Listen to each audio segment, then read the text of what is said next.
to bring it up to around 1800. Okay. And we just check each ignition one at a time. We're looking for drop. So it dropped a bit, comes back up. So we're looking for no more than about 100 RPM. No more than 100? Yeah. So, you know, we're in the maybe 50 to 70 range. And that's pretty much it. The reason we do it at 1800 is that it's not so high of a throttle that, you know, we're blowing things out behind us and trying to run away on the ramp. Right. But if we do it at idle, it's not a good check at idle. Yeah. Bags will do, you know, they'll do whatever they do at idle, and it's not a real indicator of Right. bag health. So, kind of pointless to do it at idle.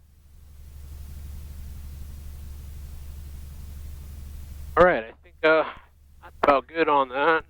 So we do our flow check. So we start at the seatbelt's adjusted, canopy's locked, trim is set, switches are positioned, radio's tuned, altimeter's programmed, our fuel tank is it's nearly full. I programmed that when I got in. Yep.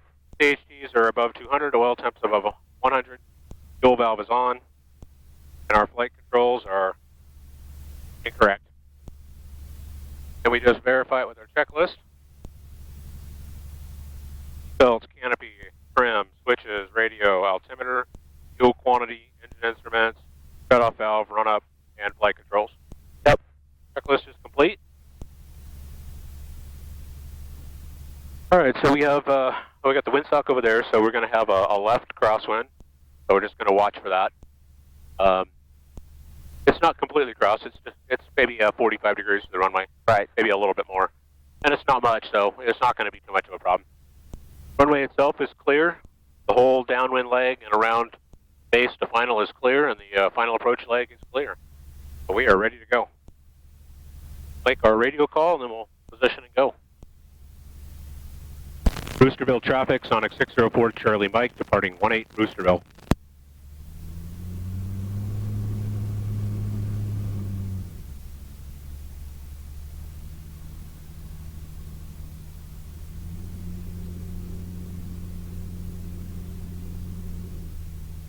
All right, mixture is rich, stick is full back.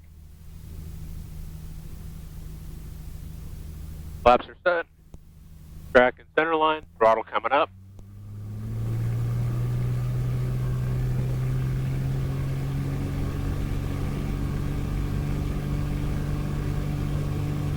Airspeed's alive.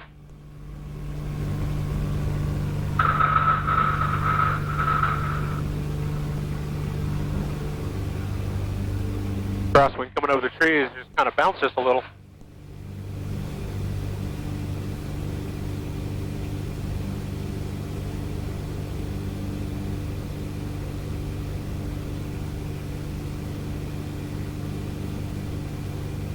All right, engine looks good. It's in the green.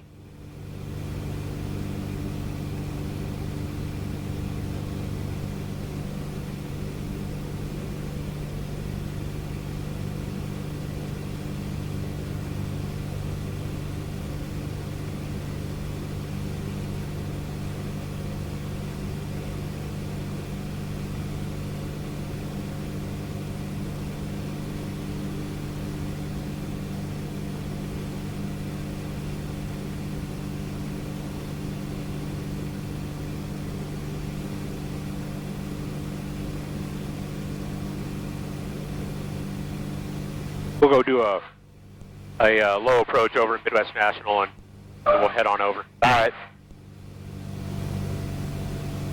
All right, so the flap speed on this airplane is 100.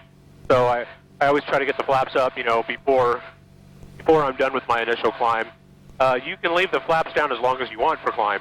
You don't really need them once you're kind of past that, you know, that high payoff period. Your flap speed is 100? 100, yep. So, you know, once I'm up a couple hundred feet and, you know, I'm not really worried about obstacles anymore, I'm not going to be making an immediate U-turn and trying to go back to the runway or land someplace. Right. You know, I'm out of the immediate area. Okay. I'm done with flaps, you know. Now I just get them up. And I just do that before I cross my flap speed of 100. Okay. That way I don't overspeed them. Some airplanes, overspeeding the flaps is a really big deal. On this airplane, of course, you never want to overspeed them, but I don't think it's quite as big of a deal as something more, I don't know, like a Bonanza or something like that.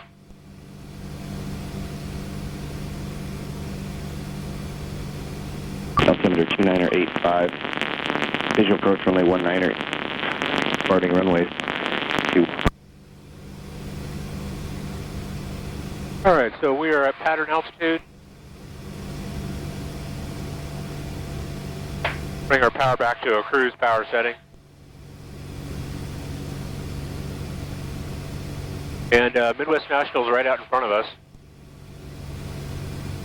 I dialed up their frequency of 122.7. I'm trying to ID it still. Yeah, it's right off the nose. It's basically blocked by the glare shield and all that. Yeah. Slightly off to this pilot side. Okay, we're about 3 miles to the west, so I'll just make a radio call and let them know we're going to cross midfield. Midwest National traffic, Sonic 604 Charlie Mike. 3 miles west, we'll cross midfield, enter left downwind for 18 Midwest National. Oh, I got it. I got it now. Yeah. So that just tells them, you know, where we are, 3 miles west, although we're closer now. We're crossing midfield, and then what we're going to do, we're going to enter left downwind, so we're going to make a left turn to downwind for 18, coming back to the south. Everything is so sorry. Everything is really green. Yeah, I know. I was just thinking, you know, now's the time where you kind of want to get out in the woods because it's warm and all that, but the undergrowth is just terrible. Stranglehold on everything. Well, the last time I was flying, it had been really dead, really gray. Right.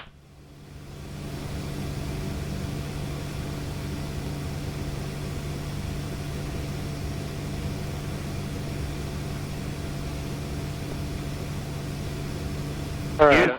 Go ahead. You see the neighborhood right there, just this side of the water tower? Yeah, that's my neighborhood. To the north, inbound for simulated ILS 18, Midwest National. I heard that. Yeah, I didn't hear where he was. Midwest National, Sonics crossing midfield, entering left downwind for 18. 5 November Hotel is at 3,500. We're going to be executed the RNAV for 18, headed to the Yoko, and then we're going to perform the reverse turn here, the procedure turn. Yeah, I don't know what any of that means. I'm not an IFR pilot, so I don't know where the local is. I don't know what the procedure turn is. What I don't know is how far out he is. And so that makes my job really hard, because I want to turn base. Yeah. But if he's on final... Midwest National traffic, Sonic 604 Charlie Mike, downwind 18. Traffic on the practice approach. How far out are you? I'm about 10 miles out. Okay, I'm going to make one low approach, and then we're going to depart the pattern. It'll be all yours. Thank you, sir. Midwest National traffic, Sonic 604 Charlie Mike, turning base, 18 low approach, Midwest National. So he was quite a bit further out than I thought. I thought maybe he was just like a couple of miles. Is he coming straight in from the north? Yeah. So he's doing a practice instrument approach. Oh, yeah, we'll get out of his way. Yeah. What I don't want to do is I don't want to turn right in front of him because I just can't see him, and Yeah. then, you know, screw everything up. So it just seemed to be easier just to ask him, you know, try to figure out how far. So that answers the question, do I have time to get in here and make my low approach? Right. And the answer is, yeah, I do. What airplane did he say it was? I didn't catch that. Okay, so this is a terrible approach because we're way fast. Way we're high. We're kind of diving at the runway.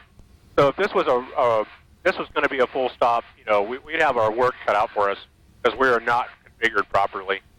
But that's why I just wanted to do a low approach, just because I knew we were going to have a bit of a challenge.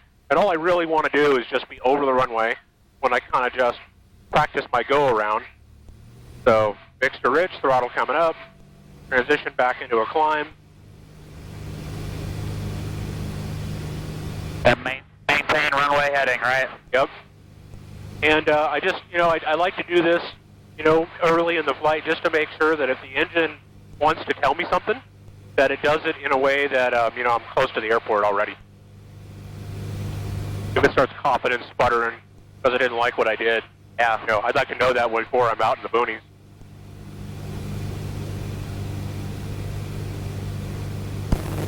Midwest National traffic, Sonic 604 Charlie Mike, departing the pattern to the southwest, Midwest National.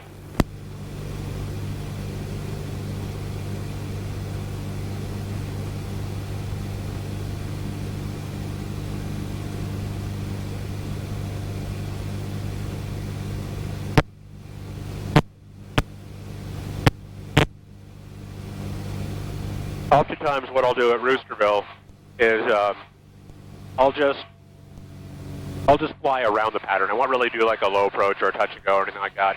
I'll just go around the pattern just to kind of give the engine a chance to settle down, and then I'll go off.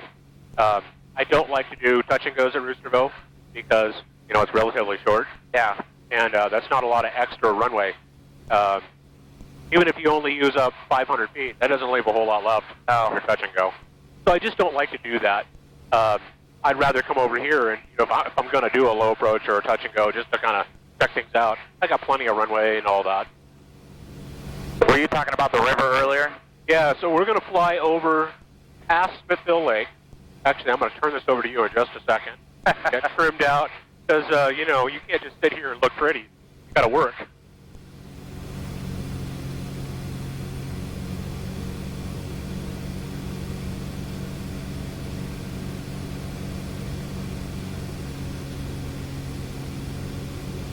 All right, so I got cruise power set of around 2800. I'm leaned out to where my CHEs and my EGTs are all looking good. Yeah. And it's fairly trimmed out. It might be a little bit of nose high. Like if I take my hands off the stick, you know, well, we're kind of turning a little bit because we're not balanced side to side. Right. And the nose is just slightly climbing. I'm going to give it just a pinch of. There you go. And that'll take the pressure up. Okay, your airplane. All right, my airplane. All right, so you can see Smithville Lake here. Yep. What we're going to want to do is Midwest National Cherokee 4174 Foxtrot, approximately 4 to the north inbound for simulated LNAV 18, Midwest National. we're going to want to go about halfway between the dam and the bridge over the lake. So the bridge is on that little narrow spot right there, and the dam, Well, damn it. yeah, the dam is right where it says 10 SM. Okay. So you'll be able to see it here in a little bit, but the dam is that flat spot kind of over there, and the bridge is somewhere over there. So we just kind of hit about halfway between those two, and then when we hit that point of the lake, we're going to just go west. Okay. So if those directions make any sense, just kind of, you know, that'll kind of hit us to the part of the river that I'm aiming for, where it's real easy to pick up and see. Right. And then we'll just hold 2,000 feet because, you know, we're going to be close to the inner ring here that starts at 2,400 feet. Okay. So because we're going to be real close, we don't want to freak out a controller who, Right. you know, so we stay at 2, he won't worry about us.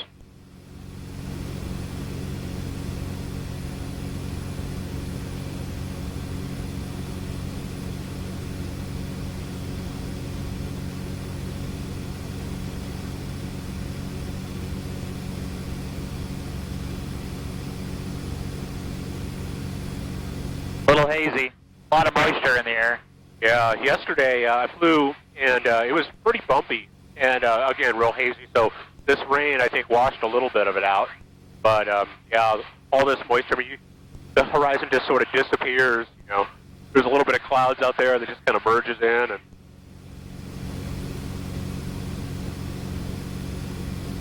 well, we got a smooth ride, so that's something. Yeah.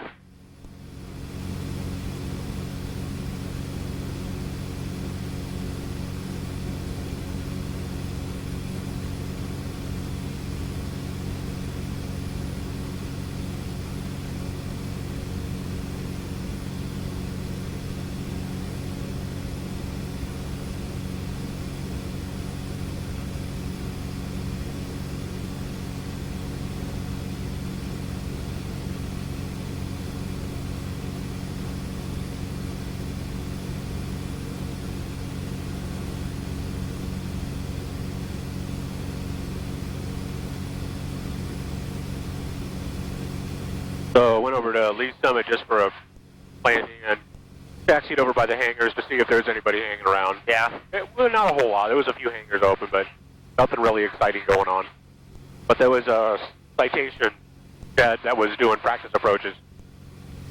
And he was doing a pretty good job because he was landing the opposite direction of everybody else on his practice approach. Yeah. And so he would go out to the south, he would get turned around, and then he would call, here's what I'm doing, I'm going to break off and I'm going to do this. And he managed to sequence himself in with, I don't know, like half a dozen other airplanes on his several approaches. And he would just sort of thread his way in and step around. And I thought, I wish all these, biz jets and things like that were as considerate as he was.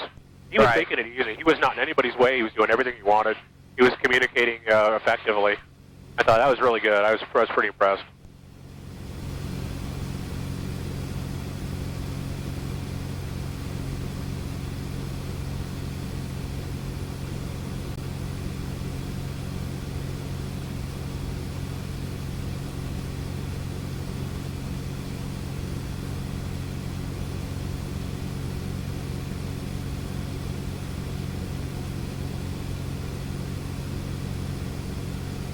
Boonville traffic, that's 165 November Hotel, inbound on the RNR 18,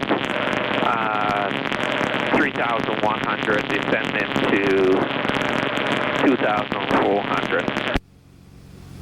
Boonville. Center for information, Golf 1454 Zulu, and 1307. All right. So you want to start doing 270? Yeah. And the actual heading is not super precise, so you could just like follow one of these roads and just kind of follow it out that way. We're going to only fly about, I don't know, well, you can see the river on the map right there. Yeah. Right at about the 8-mile mark. So it's only going to take us just a few minutes to get there.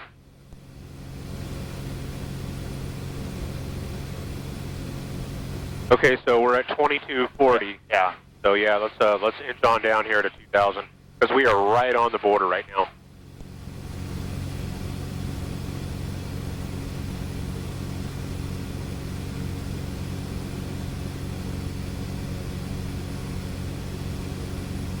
So when you're thinking about, climbing and descending, how much power you need and all that, Right. There's any number of ways you can do the job. You can just point the nose down and go faster and just accept that you're going to accelerate going downhill. Right. And if, airspeed is not important, then there's no problem doing that. Hey, just, go fast for a little bit. Eventually it'll level back out. Right. Airspeed will come back to normal. But if you're in a situation where you really cannot accept an airspeed change, like it's going to screw up your navigation or it's going to screw up your sequencing on the guy in front of you or, whatever the case may be. Right. Then you have to start thinking, okay, I need to descend, but I don't want my airspeed to climb when I do it. I better pull some power off. Right. And so on any given, job, you're going to kind of go through the thought process of, well, what am I trying to accomplish? What's important? What's not important? And that'll kind of make up your mind as to what you're going to do. Right.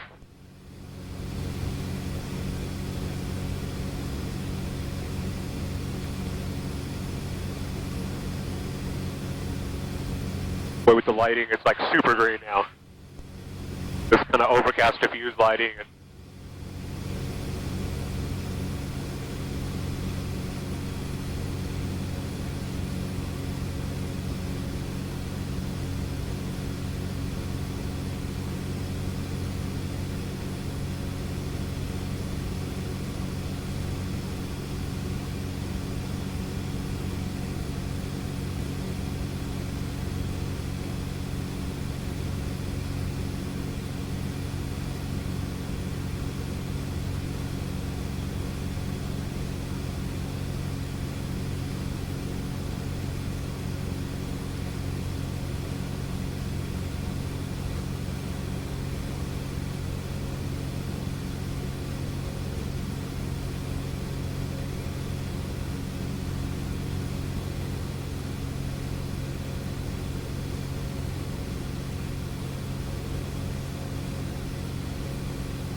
all right, so we're coming up on it. This might be it right underneath. Yeah, look, that's it. Well, maybe an old section of it right down here, I think. Yeah. Oh, yeah, that's it. Okay. All right, I'll take it. All right. So, just gonna. Yeah, there it is. That's it, isn't it? Yeah. Yeah, these switchbacks are easy to see. Looks like the rainfall from overnight has got it up just a little bit. It's kind of muddy looking too.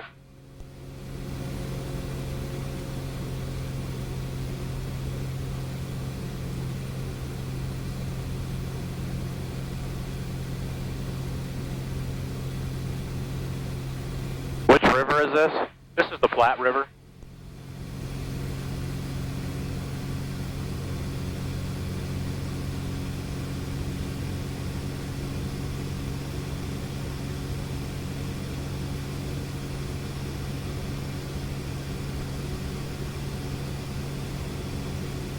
So this is a nice, just a nice scenic route. Got plenty to look at. Plus it gives you a chance to do a little bit of maneuvering across the river.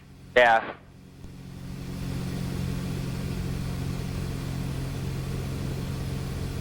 Higginsville traffic, Comanche 80 Papa is 10 to the north on practice RNAV 16, full stop, Higginsville.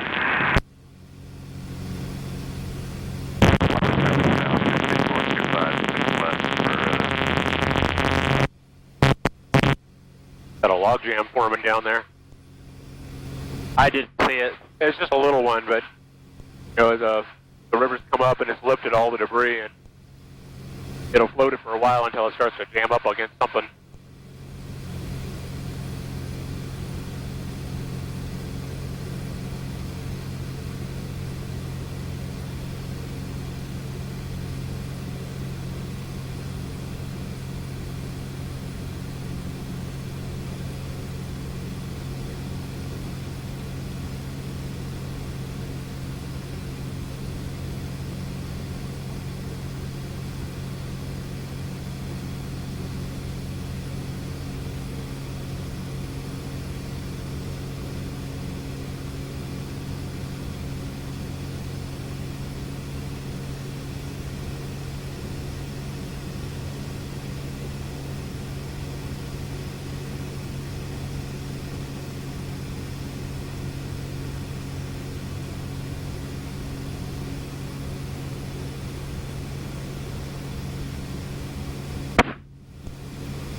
Yeehaw. Yeah. This plane likes to maneuver. Come to think of it, so do I.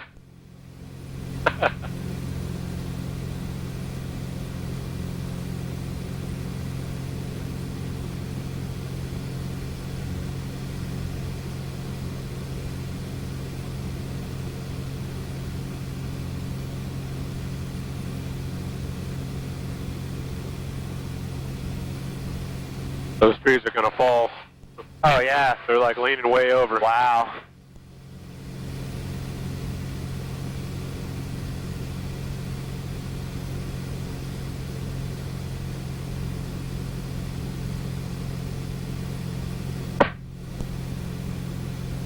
All right, I don't want to overdo it. I don't know if that's, you know, starting to get your stomach going or what. What's that?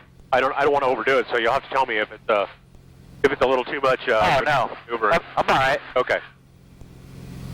Because me, I'll just keep on going until, you know, I look over and the person's turning green on me. I'm like, ah, crap, I did it again. I'm not trying to do anything specific. No. I'm just enjoying flying. So. Higginsville traffic, Comanche 80 Papa is 5 to the north on practice RNAV 16, full stop, Higginsville. Higginsville traffic, Ryan 482 kilos, up downwind 16, just orbiting, looking for traffic.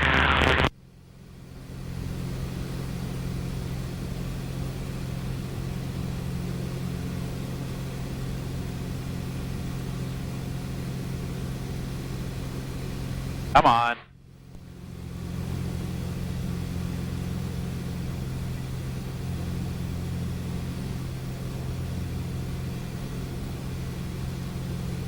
The pictures never do it any justice. Yeah, I know.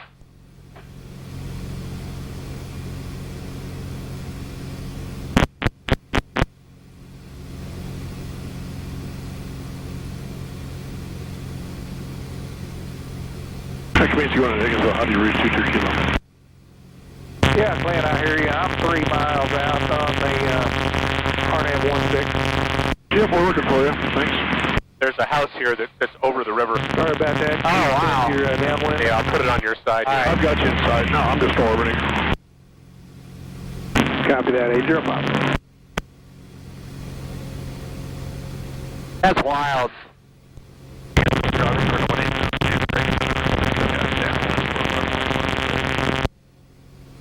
Huh. Bell traffic, Comanche 80 Papa, 2 mile final 16, full stop, Higginsville. All right, so a little bit of river run out of the way. Let's go out here, and I got something for you to. I think you'll like. It'll be just a simple maneuver, ground reference type maneuver. I'm gonna bring a little bit of power back in and turn it back over to you. Where's the Ryan in Higginsville? I don't see it. Okay, your airplane. All right, my airplane. And let's go up to about. Let's go to 2,500.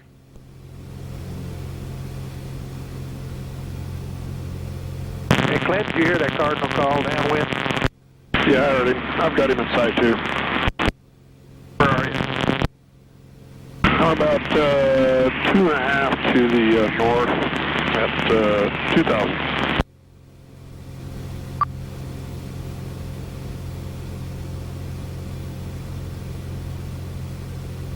Is that 2,000? Or 25? 25. Just to give us a little more margin over the ground.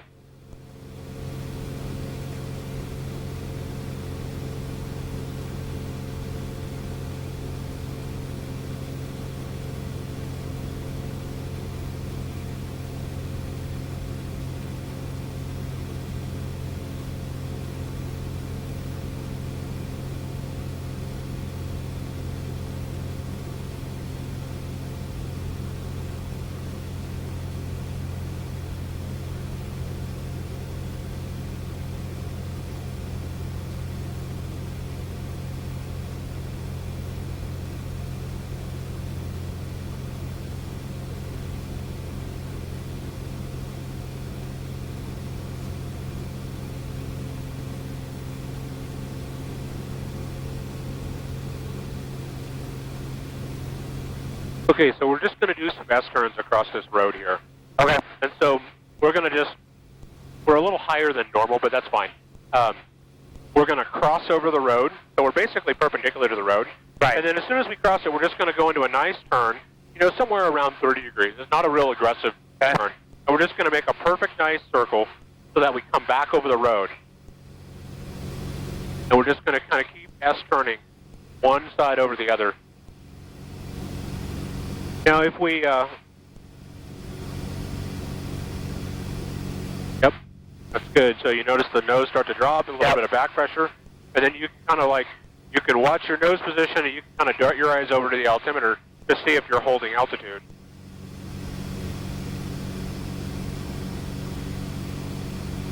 Good. So we're just going to keep doing this, and we're just going to fly across this road here for a bit, just making these S-turns. And if we do everything right, and we account for, wind and things like that, we'll finish our turn right as we cross over the road. And that's kind of your goal, is to make these perfectly symmetrical lobes on either side, right, where you just finish the turn as you're crossing over, and then you can roll right into the other side.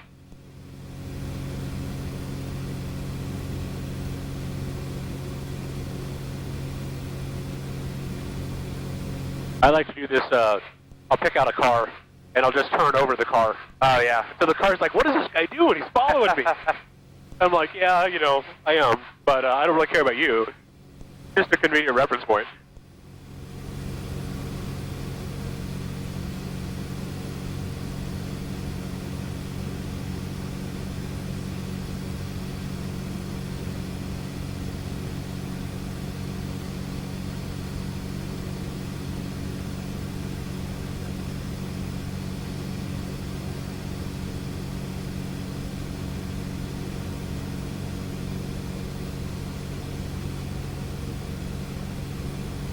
Okay, and as you noticed, when you start to roll out, you need less back pressure. Yep. And so you can release the back pressure as you start to roll out, But if it's happening faster than you like, then a little bit of forward pressure even.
Okay, that's good. So let's just fly this way for just a little bit. Okay.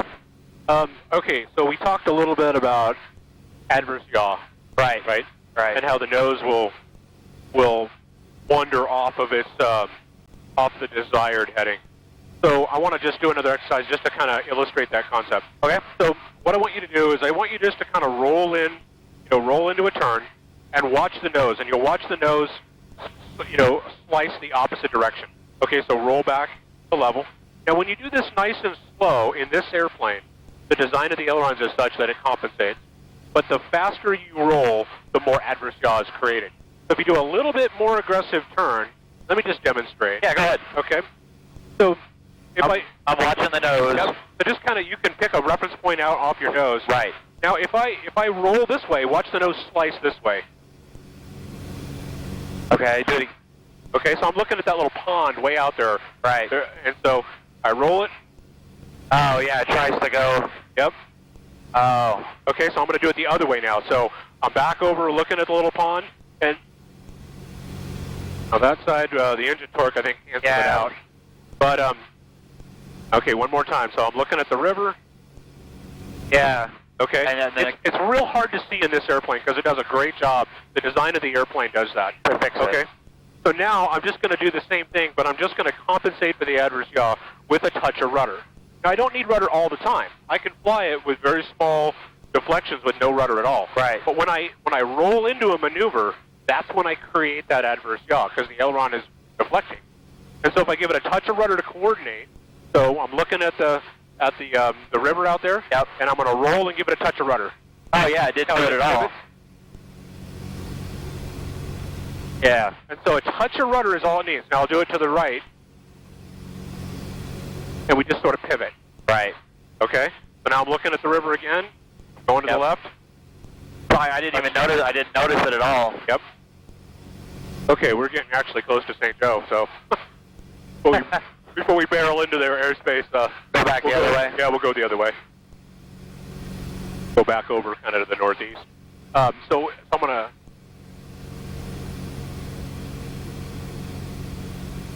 Okay, so you take the airplane, and we're just going to do some real simple, just coordination exercises. So I want you to line up on something that you can see, and I want you to deflect. You don't have to do it as jerky as I was doing it. I was trying to get the most reaction possible, which is not particularly comfortable or useful.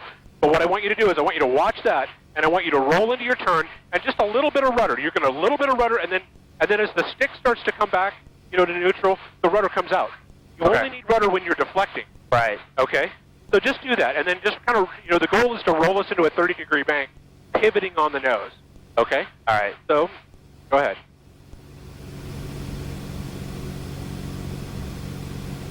Yeah, it didn't move at all. Yeah, and then when you level out, you can do the same thing. You can deflect the other way with a little bit of rudder, and you'll just pivot it right back. So I want you just to kind of try a couple of these.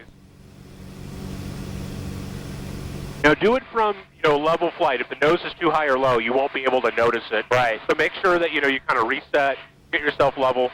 And then the goal, the goal is to get a little bit of rudder that goes in. When the stick goes over, a little bit of rudder coordinates with it.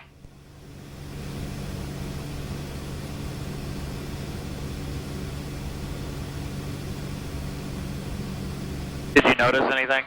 It was a little bit too much. Too much? Yeah, but it was just a little too much. There you go. That was perfect. I'm just trying to get. I'm not. Since I'm not used to this airplane. Yeah, absolutely. I've got to feel it out, do it several times. Yep.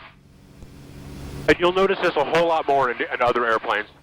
This airplane is so easy to fly that it kind of does some of the work for you. I'm going to do it without the rudder. Okay, yeah, I noticed that slice.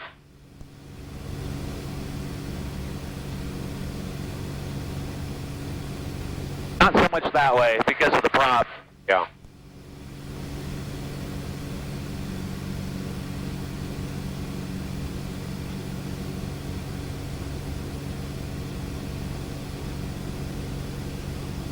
Got too much rudder on that one? A little hard to tell because the nose kind of dropped. And Follow the highway here. Yeah. So the goal, and you will get there, pretty quick. The goal is that, you're looking over the nose when you're flying. Right. And you just sort of pick up that, hey, the nose is moving different than I think it should be. I need a little bit of rudder to coordinate. And so you'll pick that up almost subconsciously. Right now you have to think a whole lot. You have to watch. But eventually, it'll just become second nature. And that's the whole goal of an exercise like this, is to help that become second nature.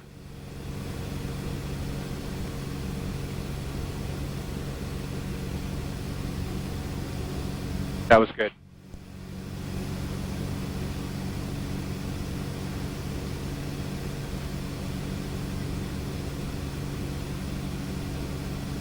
Let's see.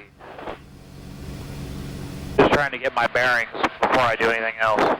Yeah. On my own.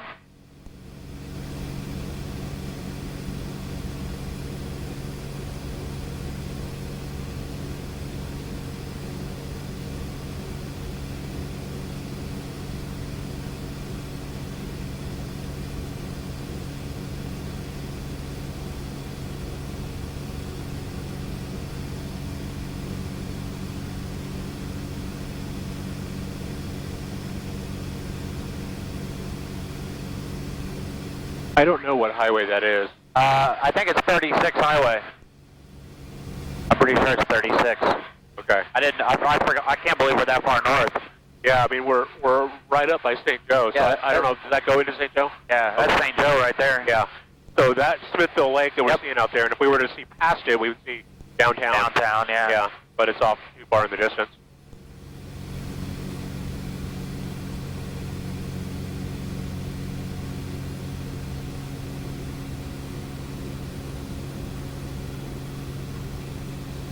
Okay, I'm gonna do that. Let's see.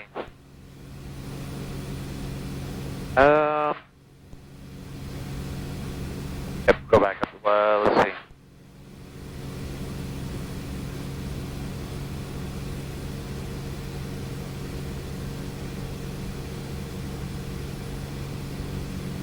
Might have been too much.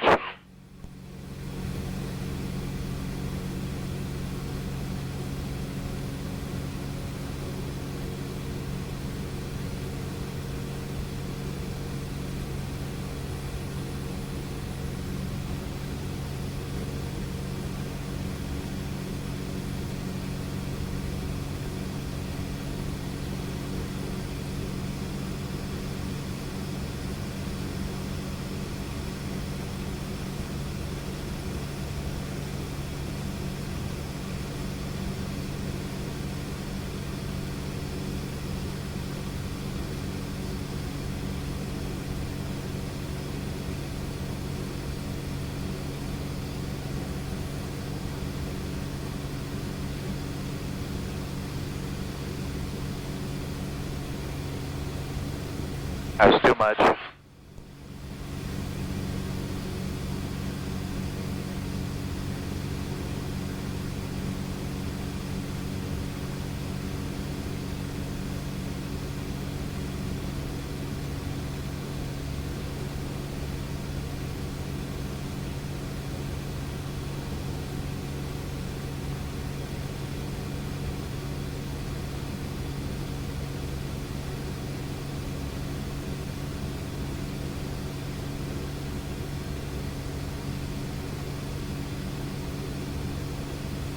more S-turns. Let's do those over a county road rather than the right. state highway. Well, let's go back south anyway. Okay. We'll pick out, like, maybe this road right here, which is, well, this one right up here off to our right. That's a nice one.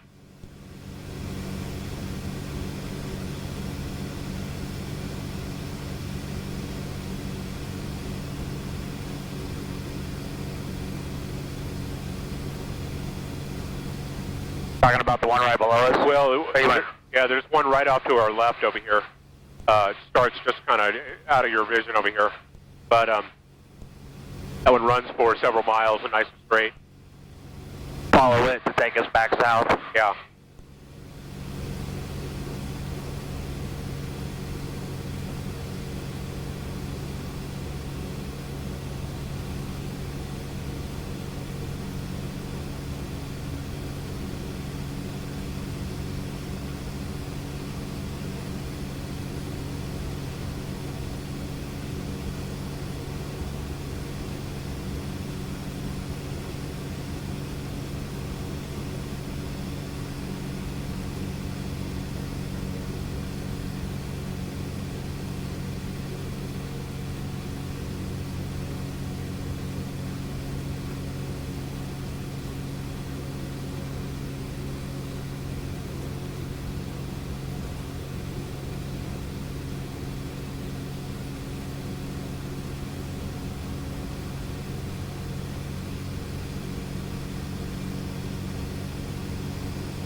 A little late, but oh well. Yeah, no, you recognize it. I was just thinking, you know, you want to anticipate when you want to start your rollout. Yeah. It's got to be a little in advance.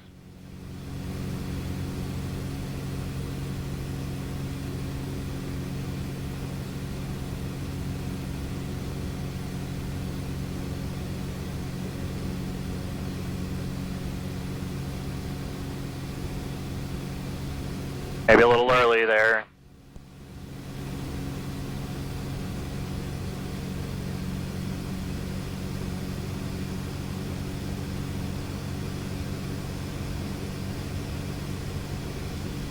And again, this airplane flies a lot different than a Cessna does when doing stuff like this. A Cessna tends to kind of set itself up, and as long as you're trimmed out, it just kind of grooves its way through, you know. It's still fairly stable. This plane is very maneuverable. It's constantly moving and going where you're telling it to. And if you're not telling it to go someplace, it'll just kind of wander off in its own direction. Yeah. So it's a lot of fun, but part of that fun is, you know, it's sporty. You got to kind of keep it going the right way. Following that vehicle right there. Yeah.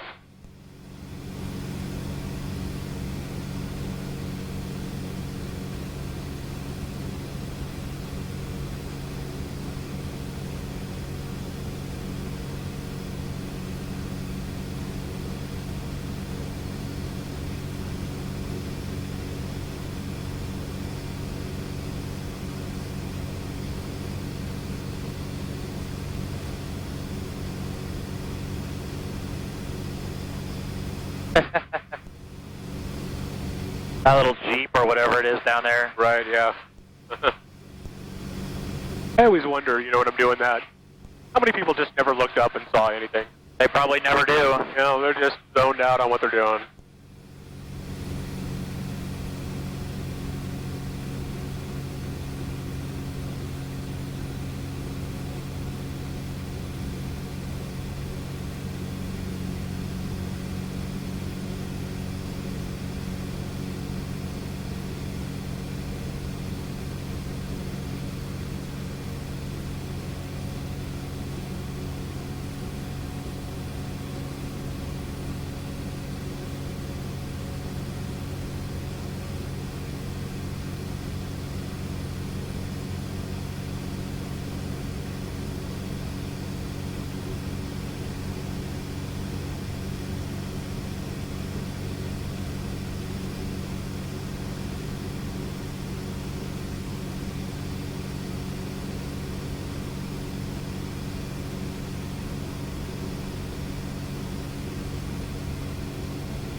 Not too bad, what do you think? Yeah, that was looking pretty good.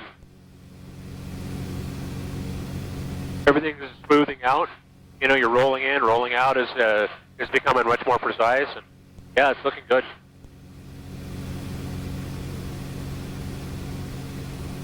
Trying to remember my scan. Yeah.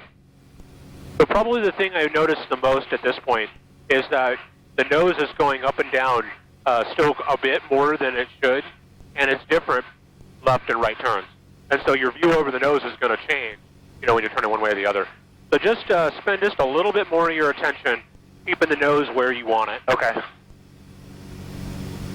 You're generally holding altitude, but you're kind of going up and then back down and then Yeah. down and back up, you know.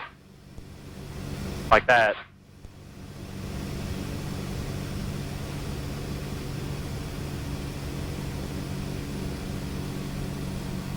So see, like right now, the nose is pretty high. So we're starting off a little nose high, and then you'll correct. Oh, yeah. But Now I'm getting a little low.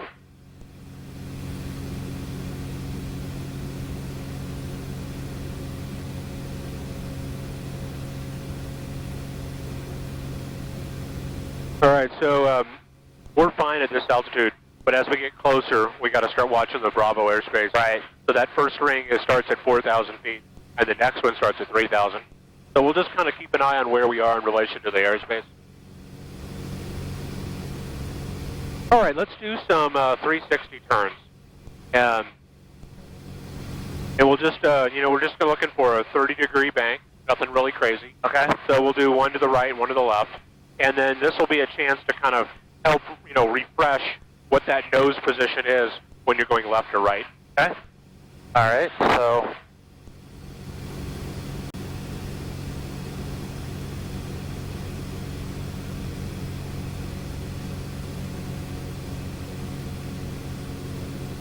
So altitude is showing a climb. You can actually see the speed starting to drop off. Nose is a little high. So there you go. Just kind of inch it down closer to the horizon, and then give it a second to react. Okay, speed's coming back up. Altitude is going down slightly, but you're pretty close. Yeah. So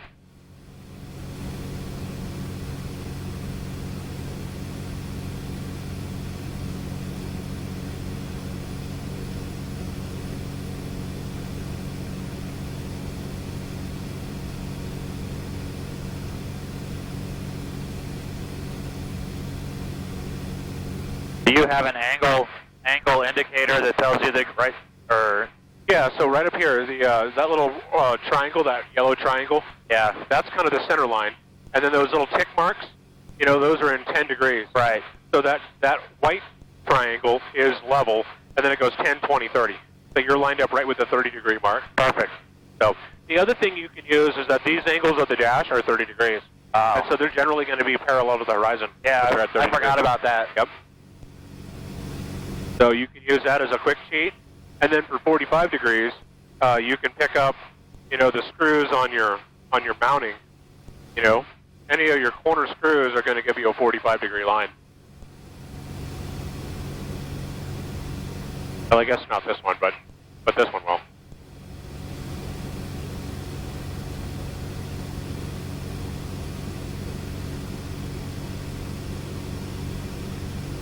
Okay, so nose is low, airspeed is dropping, or airspeed is climbing up, altitude is dropping down, so a little bit more to bring the nose back up. Oh, right there. Yep, that's looking better. And then you just hold that, let things develop for a minute. Okay, airspeed is stabilizing. Altimeter is creeping up just slightly, but it's basically right there. So, yeah, you're there. I've got this line basically on the horizon. Uh-huh. Where it meets the canopy. Yeah.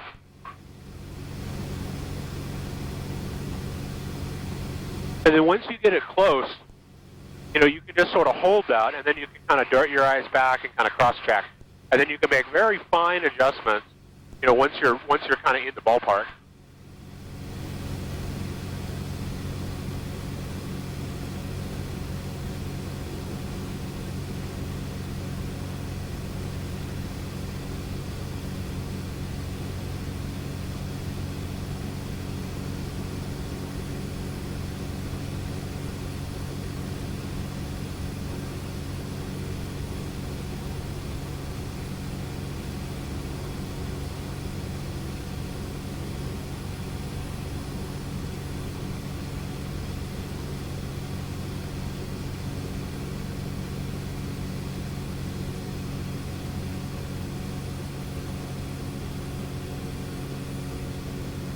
Come on.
All right, so good. How'd that feel? Not too bad. Okay.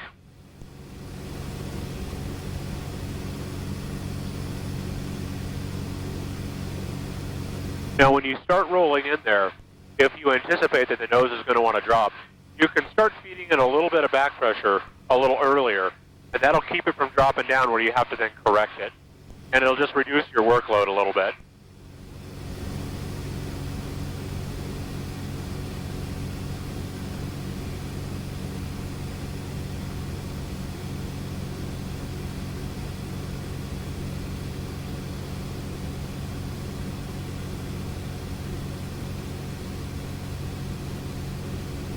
Got a little moisture coming up on the can. Yeah, I coming up see the that. canopy. A little bit of rain, maybe. Yeah, there is a gray cloud right above us. Let's kind of head back over towards Smithville. Kind of get over that way. This cloud right above us, I think that's where that rain and that moisture's coming from. But as I look around, there's not too many others, so I think we're probably okay. Oh yeah, actually, you can kind of see Oh, yeah. the gray fringe hanging down.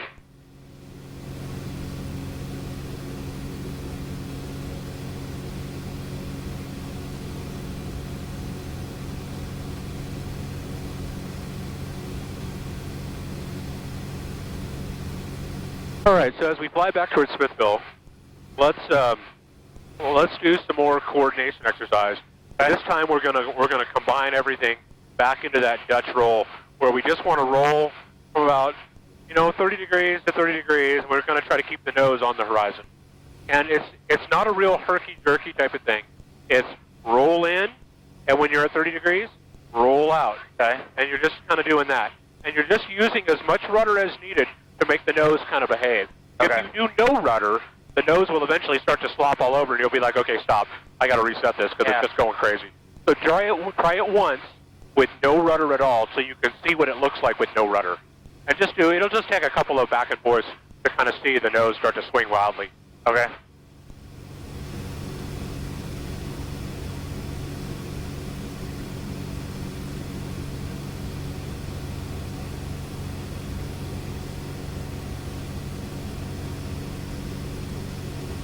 Making sure I get all the way to 30 degrees first.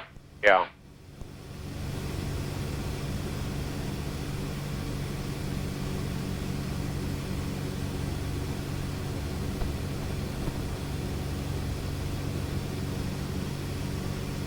Okay.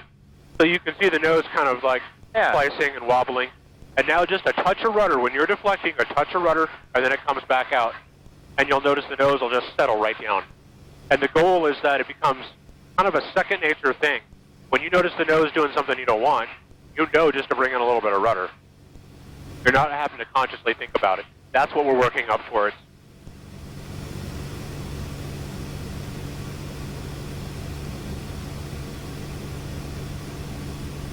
Like that. That was good.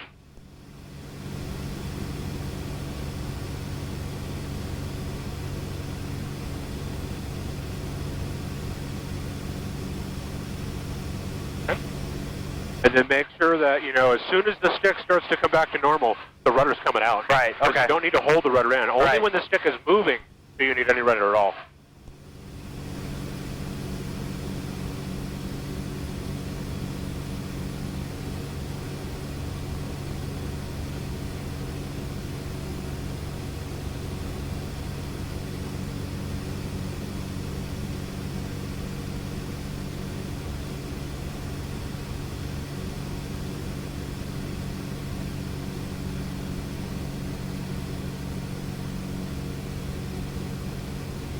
Now when I come back to level, when I give it the pressure to come back to level, do you still get adverse yaw, so you still use rudder to bring it back? Right. Anytime the ailerons out on the wings are deflecting, that's what's creating that adverse yaw. Okay. So when you put it into a turn and then you level the stick, the ailerons aren't making any adverse yaw.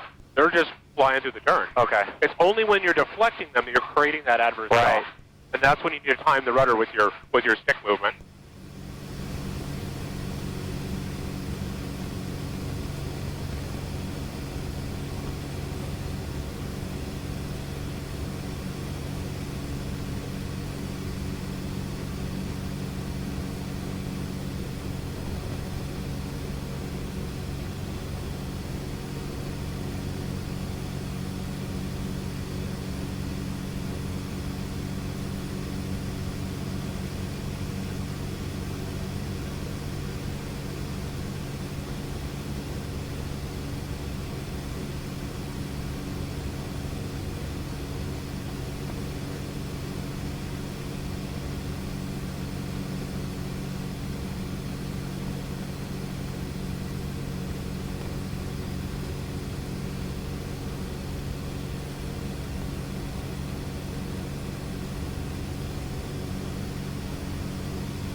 All right, I think that's good. Let's go down to 2,000 feet, and then we're going to start heading back over towards Roosterville. Okay. So probably just kind of out that way somewhere is about right.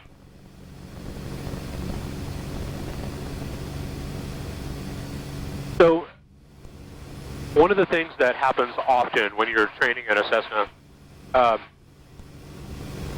is that you kind of think of coordination as like one more checklist item.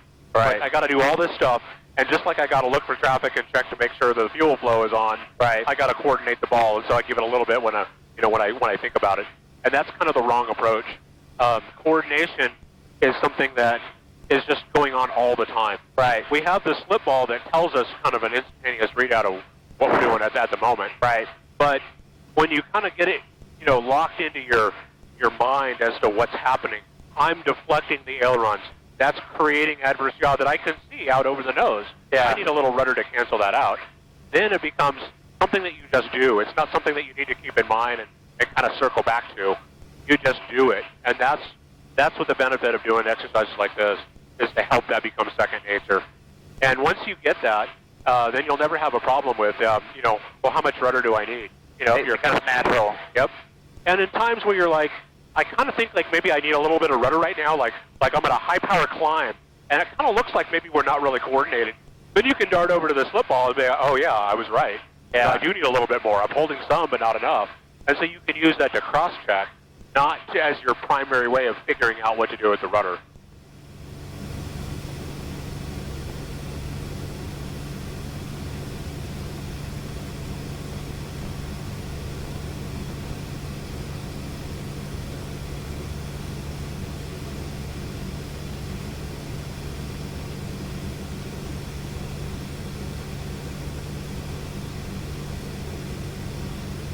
Moving pretty quick, aren't we?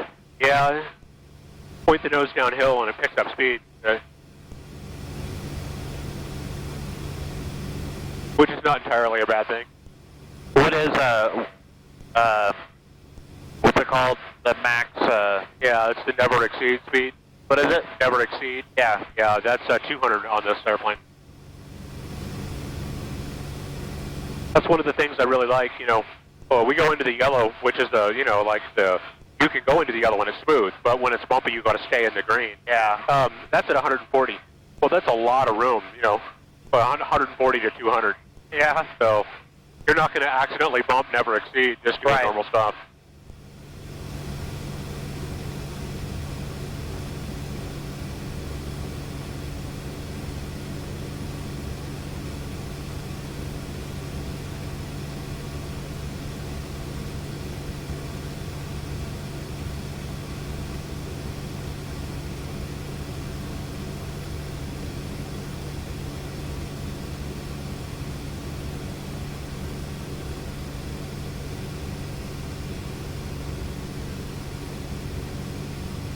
I see a couple of these clouds starting to build a little bit.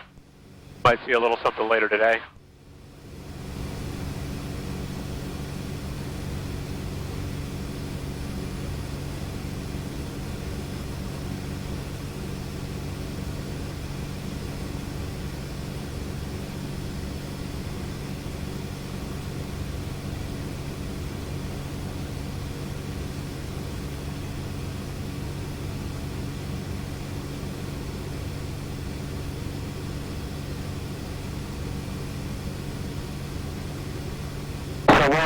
We're about 10 miles away from it. That's what that scale is telling me. Right, that's right.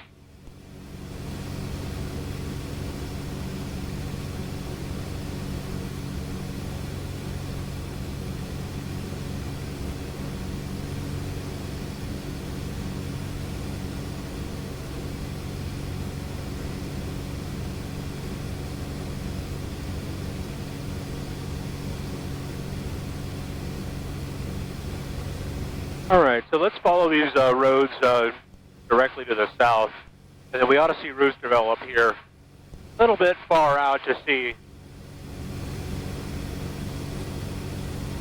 Now you can.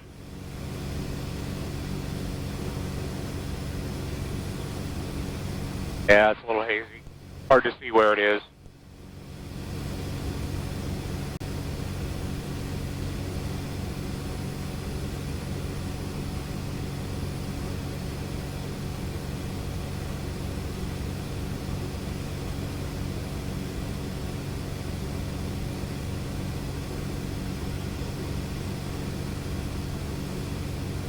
So when we're coming back to the airport, we can start thinking about how we want to plan our arrival, right?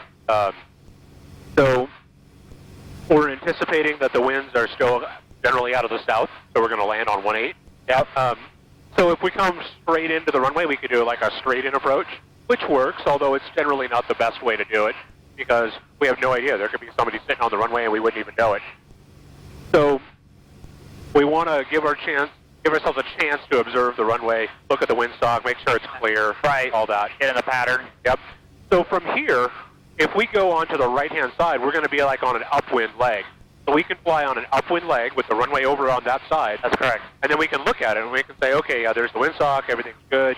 Then we can cross over, either midfield or crosswind, and then fly a normal pattern coming back around. Right. So that would be a good way to come into the pattern here.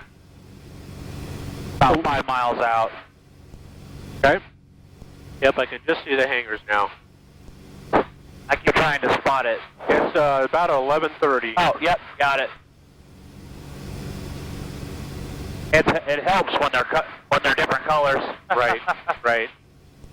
And so so we can just kind of position ourselves from the right distance so we can see what we need to see, and we'll get a good look at it, make sure everything's good, and then we'll come around and fly our crossover, downwind, and approach.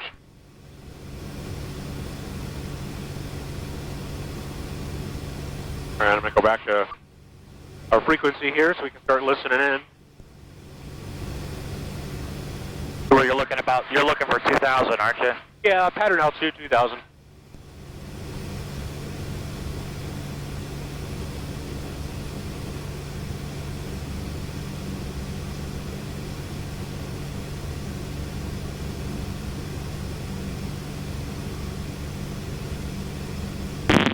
Traffic, just Foxtrot Echo, right base, 11. Coastal traffic, Echo, 11.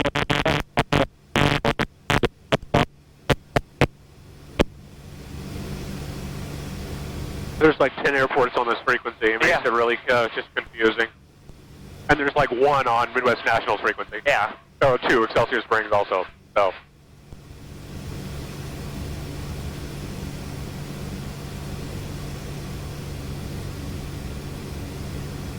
Summit traffic, Sierra Foxtrot Echo, final, 1-1, full stop.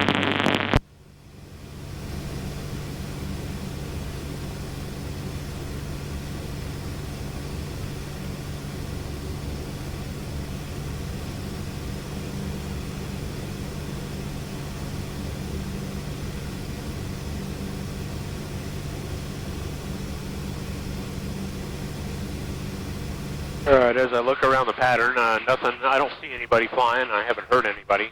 I haven't either. So far, I don't see anybody moving around on the airport.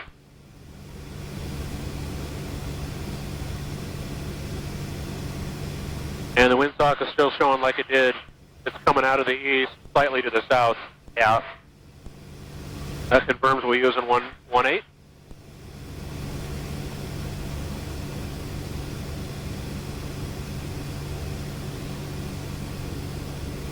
Okay, when we clear the end of the runway, we can go ahead and turn our crosswind. All right. Yeah, I'm watching.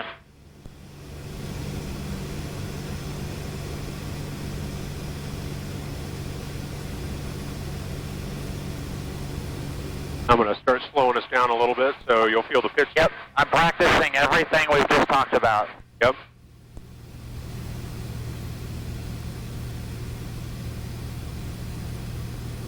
Might be a little too much. That's all right.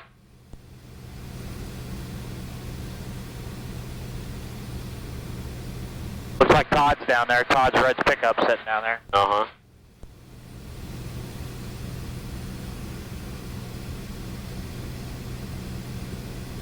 Okay, go a little further before we turn downwind. Right. Like over to the school or maybe on the other side. All right. That way we don't have a problem getting turned around. Yeah, we're in, that wind will be pushing us towards the airport. Right, right.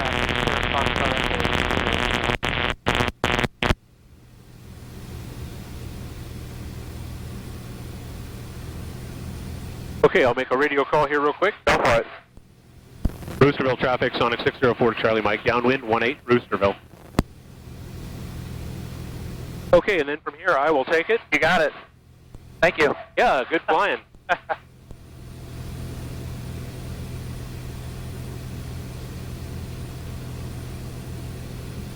All right, we're abeam the numbers. Oh, I can bring our power back.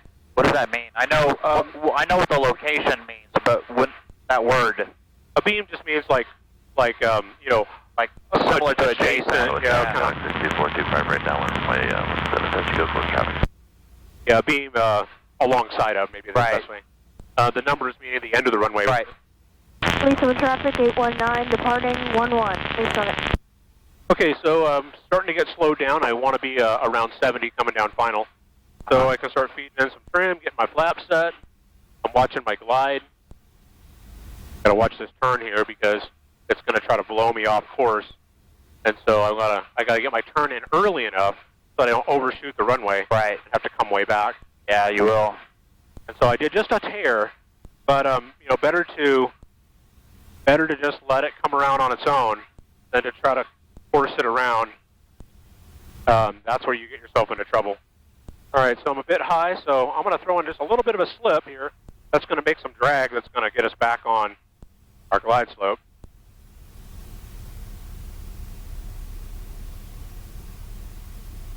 All right, got our 70.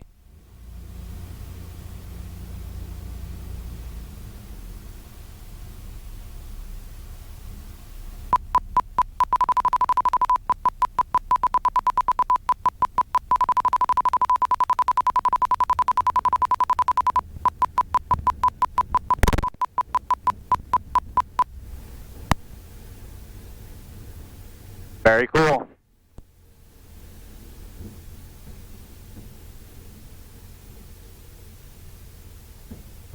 Somebody wipe out that light?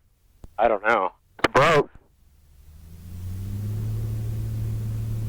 Around here, I'm surprised we have any lights at all.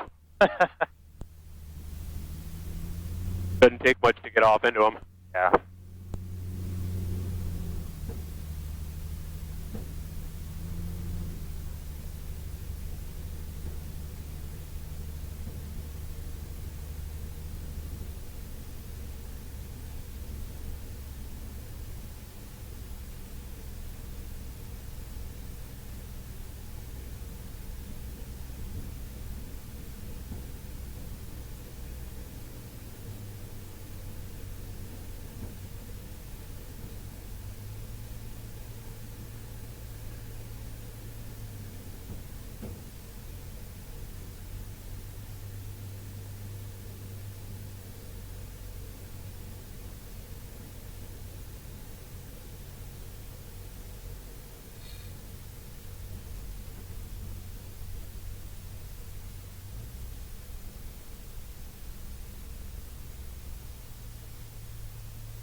Okay, we are done.